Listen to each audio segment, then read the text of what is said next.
जल ही जीवन का आधार, जल को ना फेंको बेकार। जल से ही सब जीवन पाते, जल बिन जीवित ना रह पाते।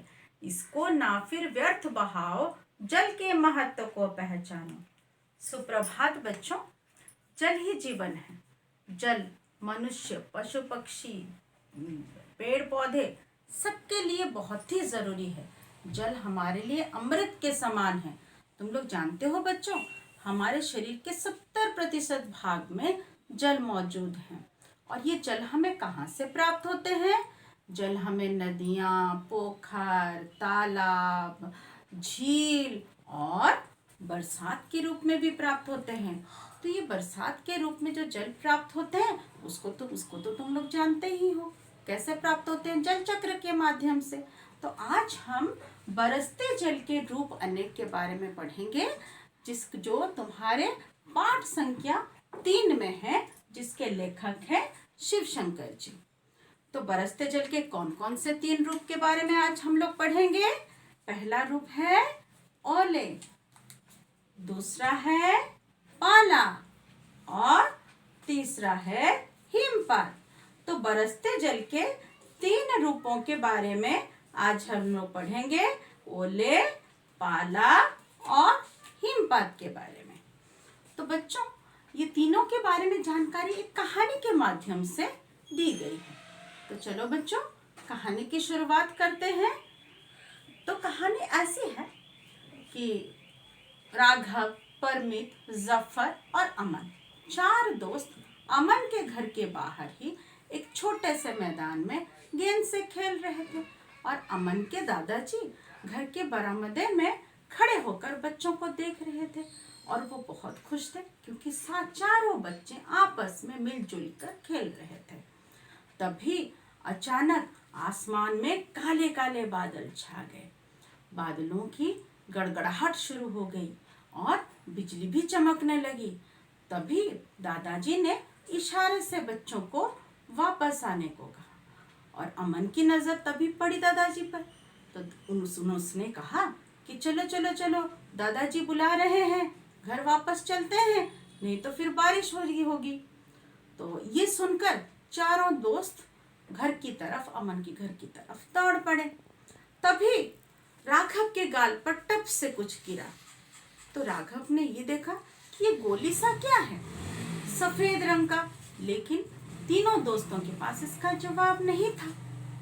तभी ये लोग अमन के घर की तरफ चले गए और बरामदे में ही दादाजी एक आराम कुर्सी पर बैठे हुए थे।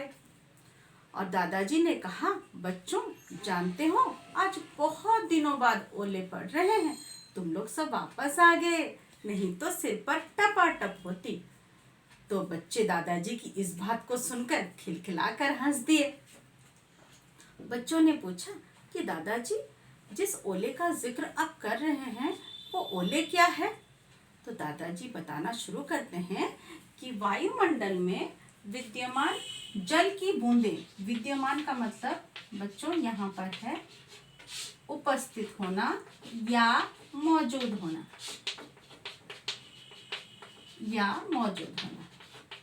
तो वायुमंडल में ये छोटे छोटे जो जल के बूंदे होते हैं, वो हवा के झोंके से ऊपर की तरफ चली जाती हैं। और जैसे ही चली जाती हैं वैसे इनके ऊपर बर्फ की परतें जम जाती हैं, और ऊपर जाती हैं तो बर्फ की और परतें जम जाती हैं। इस तरह से जब ये कुछ भारी हो जाता है तो ये नीचे की तरफ गिरने लगता है, और इसी को ओले कहते हैं। बच्चों के उत्साह को देखते हुए दादाजी ने बताया कि जानते हो बच्चों, सर्दियों में सुबह सुबह एक सफेद रंग की चादर की तरह दिखाई देता है, उसको क्या कहते हैं? तो बच्चे पूछते हैं, दादाजी क्या कहते हैं उसे? तो दादाजी कहते हैं कि इसको पाला कहते हैं। और ये बच्चे पूछते हैं कि दादाजी ये पाला कैसे बनता है?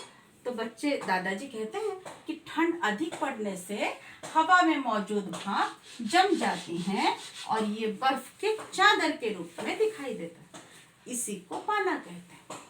तभी परमित पूछता है, दादाजी ये पहाड़ों पर जो बर्फबारी होती है उसको क्या कहते हैं? तो दादाजी कहते हैं परमित, पहाड़ों पर जो बर्फबारी होती है उसको हिमपात कहते हैं। हिम का मतलब होता है बर्फ। ये कैसे होता है? शीत ऋतु में जब ठंड अधिक पड़ने लगती है तो वायुमंडल में जो भाप है वो जमकर बर्फ का आकार ले लेती है, और यही बर्फ जब पहाड़ों पर बरसती है तो उसे हिमपात कहते हैं। बच्चे बहुत ज्यादा खुश थे क्योंकि दादाजी के पास उनके सारे सवालों के जवाब थे। तो बच्चों यहाँ पर एक विलोम शब्द आता है सवाल, जिसका विलोम शब्द है जवाब। वैसे प्रश्न का उत्तर और सवाल का जवाब। तो बच्चे बहुत ज़्यादा खुश थे क्योंकि सारे जवाब उनको मिल चुके थे।